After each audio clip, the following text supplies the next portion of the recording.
Why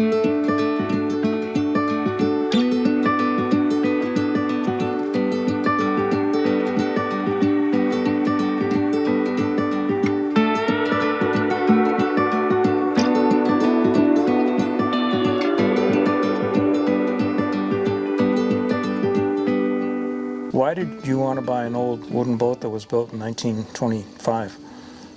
Well, I grew up with things.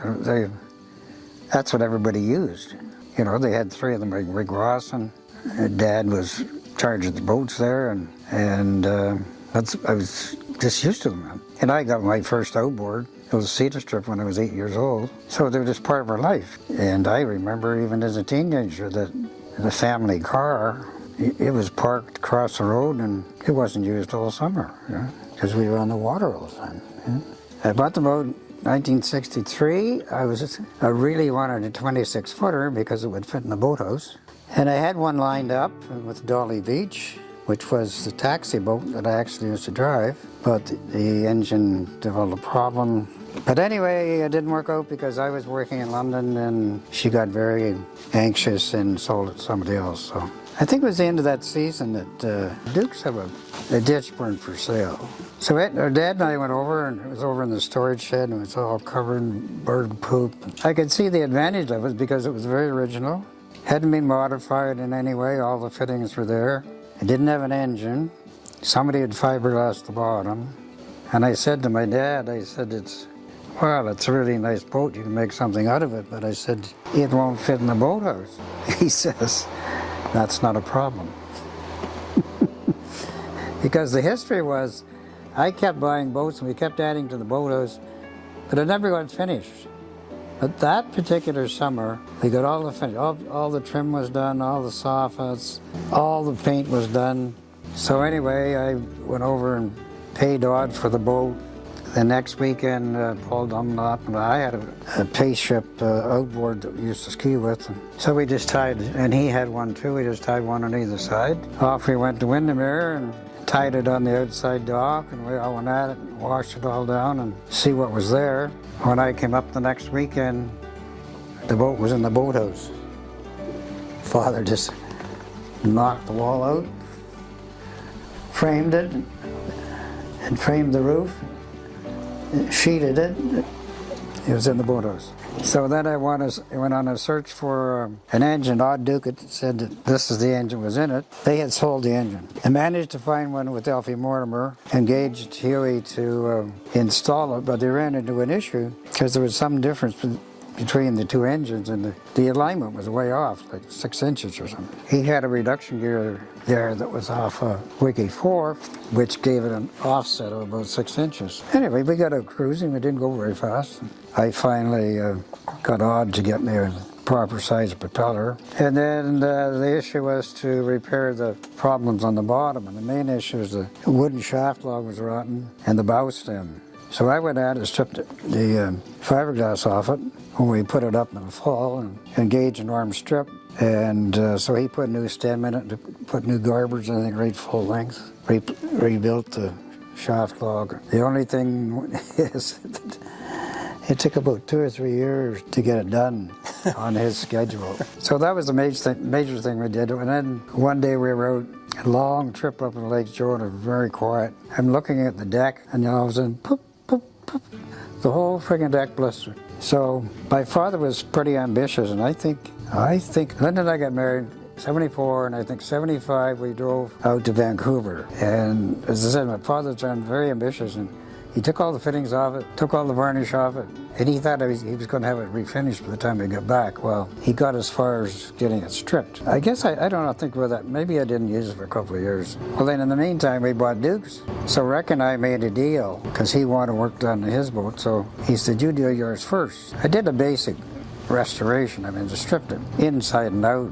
repaired what needed to be repaired, and that was the beginning of the ACBS. And one of the shop tours they did was a plating. It was called Acme Plating down on Richmond Street.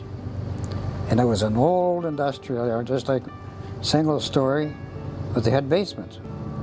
Oh my God, what a hellhole. It was just right out of the Iron Age. But anyway, I didn't have any money, and he was the cheapest guy. I got the whole friggin' boat done for $600. You know, I gotta say, I remember a wonderful cruise in this boat, and I think it was the late 60s, and I didn't think of it till you described what you did in the 60s, and you took the whole gang of us from Windermere to Cowandag one starlit night in this boat, and Cowandag was the original, the old Eaton home, but by then it was a hotel, remember? Yeah. And we went in there, and there was a small band, and we all danced, then we all came home in the moonlight. Do you remember that night? Yeah, I remember you and Diane laying on the floor. No, we wouldn't lay on the floor, Ed. No, we'd be No, sitting. you were looking at the stars. Yeah, exactly.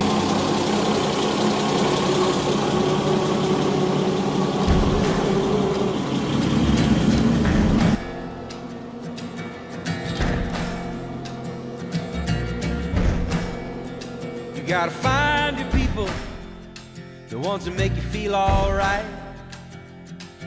the kind you wanna stay up with all night. You gotta find your people, the ones that make you feel whole. They won't leave your side when you lose control. The ones that don't let you lose your soul. You gotta find your people, the ones that get the joke, who understand what you're saying before a word is spoke. You gotta find your people that put the needle in the groove. When you're together, you got nothing to prove. When you're together, you got nothing to lose. In a world full of strangers, you don't know who to trust. All you see is danger, trying to find what you lost. You can't go it alone, everybody needs help. You gotta find your people, then you'll find yourself. You gotta find your people, the ones that make you feel alright, that tell you the truth and wish you well. You gotta find your people, then you'll find yourself. You gotta find your people, then you'll find yourself.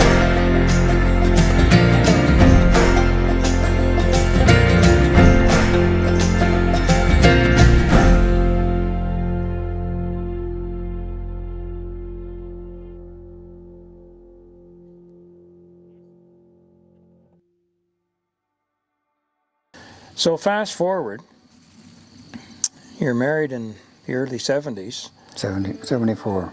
and then you worked in the city for quite a while. But this hankering was there, this wooden boat hankering. However did you come to hook up with Duke Boats? It was just a whim. We were at one of our Thanksgiving dinners. Right. Eric says, oh, I heard you and Rick should buy that. You're into wooden boats. And oh, we laughed, thought it was a big deal. 6 months later, Linda and I are moving to Muskoka. It was like I had no idea of ever doing anything like that, but it worked, and it worked very well. yeah. Later on, Rick thought he really wanted to get more involved in the business, and then about the time he was ready to do that, he got the golden handshake from IBM. The 3 kids were in university. He couldn't afford to stop working. And then in the second recession, the business wasn't really worth anything, and so we decided, Rick said, I'll just sign it over to you, and then we remained owners in the real estate until I shut down. What was your favorite part of those restoration years at Duke's, and maybe while we're at it, the part that wasn't favorite? Part was not delivering the boat, but having the boat ready for delivery, and the clients coming over and seeing it finished, all sparkly and everything else.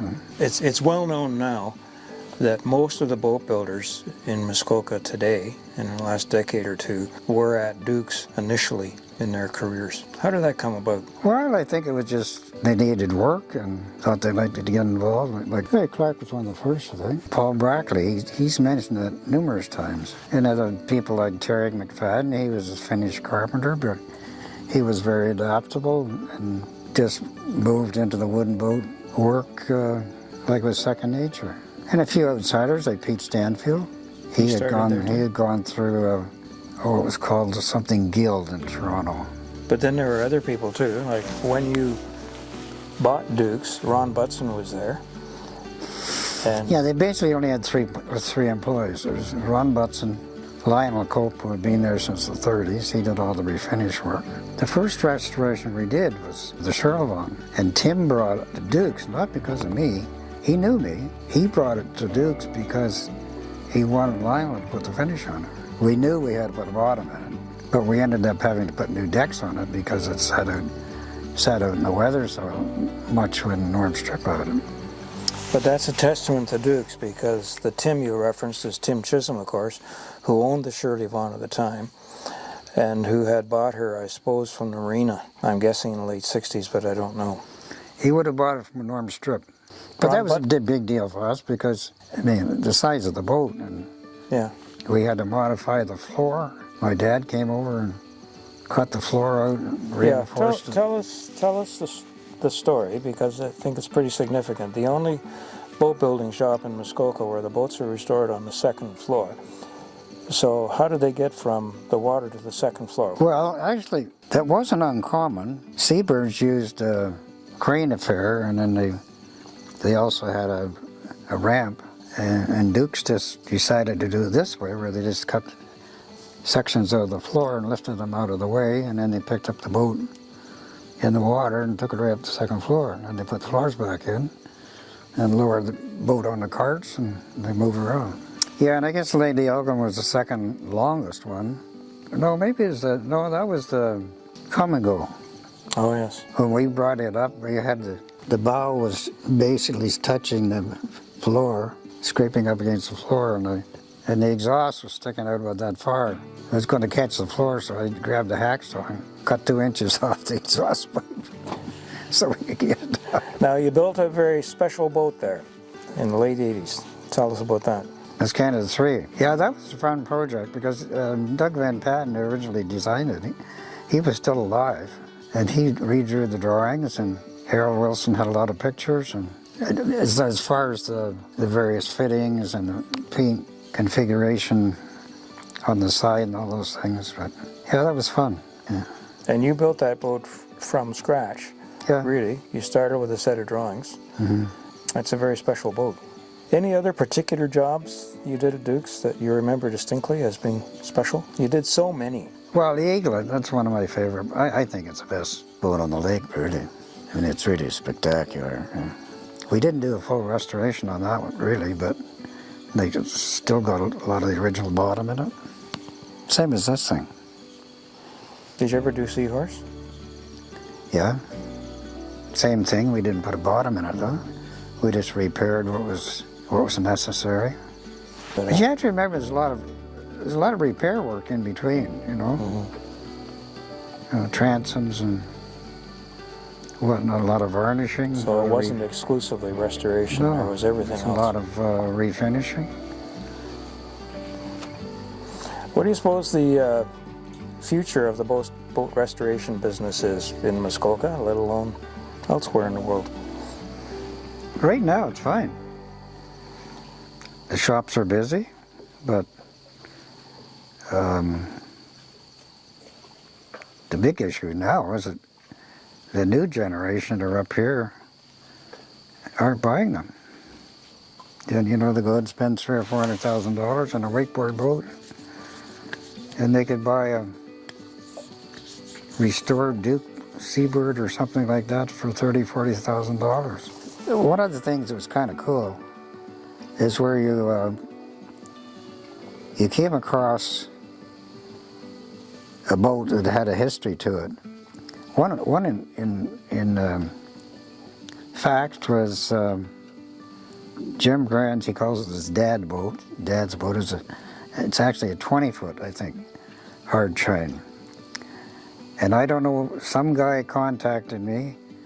It was in North Toronto, and I went to see it. And I checked the numbers, the serial number. Sure enough, it was his dad's boat. Yeah. So some of those were fun. He called it the Grand Duke, didn't he? Yeah. I remember the name on the transom. And the other one was a fellow approached me and he said, I've got I guess he said 26-foot Ditchburn. The customer's looking for. So I don't know whether I found out before, but anyway, I went and got the boat, made the deal, and then it turns out that it belonged to a relative of the Ditchburns. And it was, for whatever reason, was registered with the Coast Guard, and the number was burnt on a board inside on the engine, and it was also in the keel at the front. But the funny part of it was, I traced it with Coast Guard, and fortunately got a hold of the guy.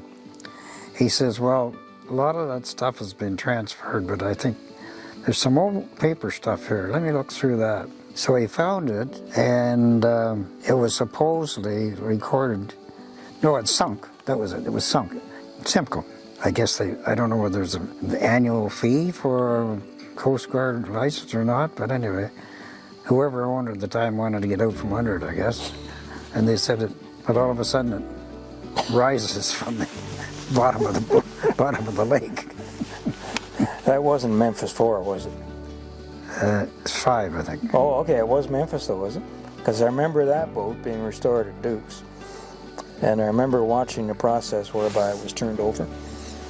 Oh, yeah? Which was a very tricky process with chain hoists and belts. How you flipped her over to do either side, top or bottom, whichever you were on at the time. There's another great story for you. See, another key turned. Don't photograph the landing because I might screw it up. Okay, I'm not.